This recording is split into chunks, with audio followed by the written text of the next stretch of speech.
Bolso guayú con diseño de corazones cartas naipe.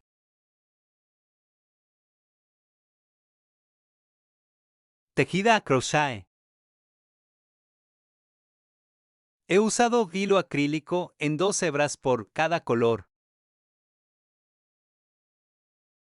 Es un pedido muy especial. Se acercan fechas importantes.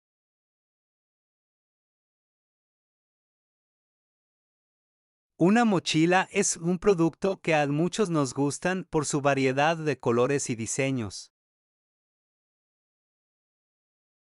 Pide la tuya y si quieres aprender a tejerlas, simplemente búscame en el canal. Existen varios estilos como las mini mochilas, medianas, grandes, bolso, espalda, playero, riñonera, etc. Los diseños representan vivencias, la naturaleza, animales y todo aquello que vemos en nuestro entorno.